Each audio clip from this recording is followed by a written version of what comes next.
More denials now from the head of the RCMP and a high-profile cabinet minister. They say they never tried to interfere in a police investigation into Nova Scotia's mass shooting of 2020. Marina von Stackelberg shows us how they did today under questioning from opposition MPs. Canada's former Minister of Public Safety, Bill Blair, and RCMP Commissioner Brenda Lucki, again grilled over allegations they interfered with the police investigation into Canada's deadliest mass shooting in 2020 in Nova Scotia. The Conservatives are demanding they both resign. No one would consider resigning for only telling the truth. There's never been any direction from any government officials. Opposition parties allege Blair's office asked Lucki to make the Nova Scotia RCMP publicly release details about their investigation, specifically what types of weapons the gunman used, so that information could be used to prop up the Liberal government's pending gun legislation. You've directly refuted this in committee, so how do you explain that? So I explain it with just the truth. The reality is, in all my conversations with the Commissioner, at no time did I direct her, ask her, or even suggest that she release that information. Lucki also says Blair never demanded RCMP release the details about the guns. Instead, his office had simply asked if the Mounties planned to release it. To us, that's political pressure from the minister's office. That's the concern here, ma'am. I appreciate your perception, but your perception is incorrect. Because it was a request that I got from the minister's office, and I shared with the minister that that in fact it was going to be in the news release, and it wasn't. And so I feel really, I was very frustrated, very disappointed, and I was feeling quite disrespected by what happened today. I felt completely disrespected by the fact that I was told that Darren was going to talk about the guns in his speaking note. And as soon as I got confirmation, I advised the minister's office, and then it wasn't there.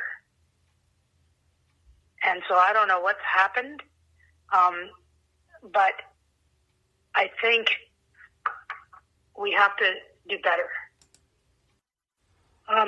So how did it get to me that that the little one line that I needed to be put into Darren's speaking notes, how did it get to me that that one line was going to be in his speaking notes and it wasn't?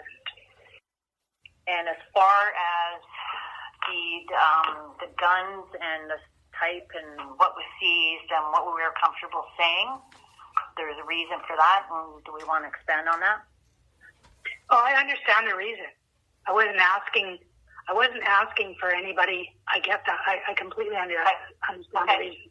What I don't get is that I was told that there was a certain line that was going to be used. It eventually was used in a question when asked for a question, but I was expecting it to be part of the narrative.